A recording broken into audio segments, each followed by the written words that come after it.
Ayan mga kanayon, si Kanayon ay kakain na naman ng tanghalian mga kanayon. Ayan mga kanayon, at tayo ay gutom na dahil sa sobrang init nga dito sa Middle East, sa Jeddah, KSA, Saudi Arabia mga kanayon.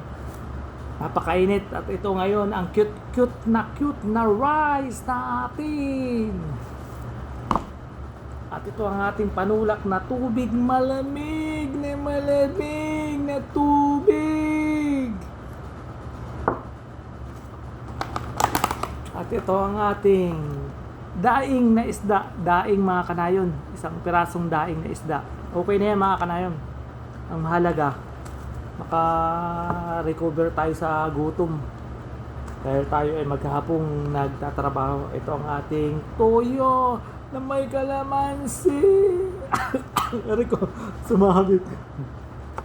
Kaya mga kanayon, nag-pray na tayo at nagpasalamat sa Diyos sa blessing na ating natatanggap. Kahit tayo maraming mga problema ang pinagdadaanan, tayo nakakaraos pa rin dahil sa blessing ni Lord. Kaya tayo ay kailangan magpasalamat. At itong ating tubig, panulak, malamig na malamig. Naulit ko nga huli mga kanayon. That's it, atak na! Kain na tayo mga kanayon.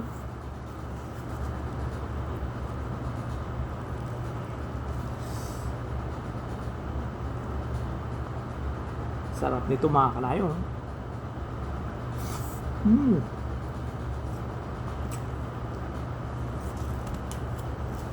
Dami.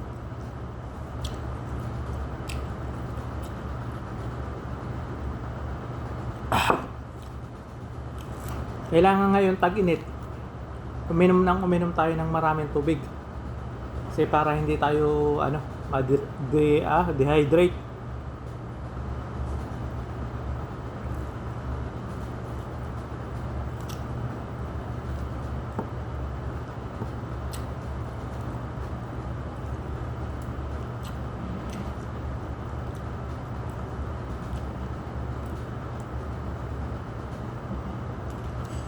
Sipag lang, tsaga lang sa trabaho. Dahil sa atin sa Pilipinas, napakamahal na ng bilihin.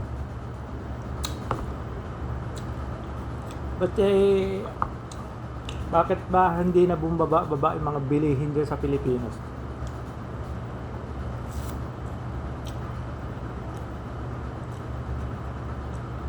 Tumaas na lalo ang bilihin eh. Maging bayaran man sa Ormico, kuryente. Napakamahal na ng bayarin. Tubig. Wala nang pagbalingan diyan.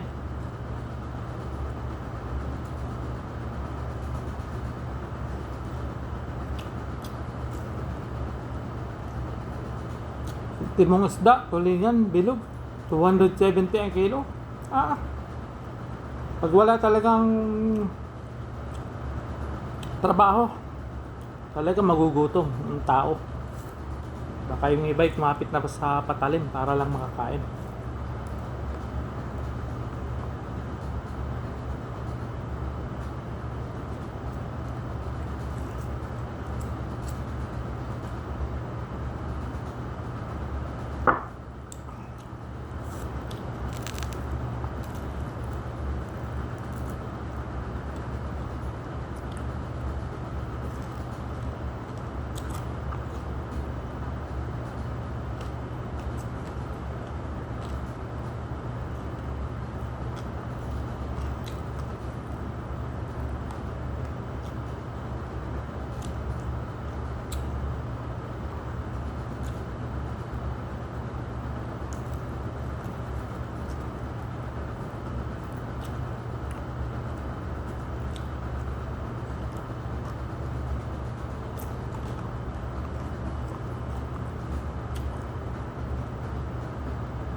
Kawawa yung mga walang trabaho na talagang walang wala, hindi na makakabili ng ano ang pagkain nila kasi sobrang mahal na ng bilihin.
Ito yung isdang bisugo.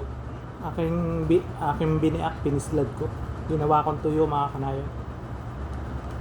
Sarap.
Kailangan sa din natin yung pagkain.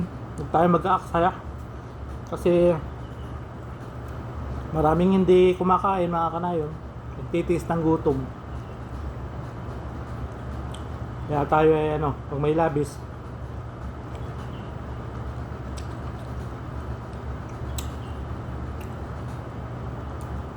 ipamigay natin sa walang makain.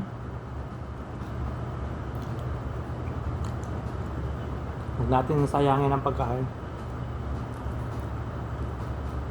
Luto lang tayo ng sakto na kainin para hindi masira. Sayang.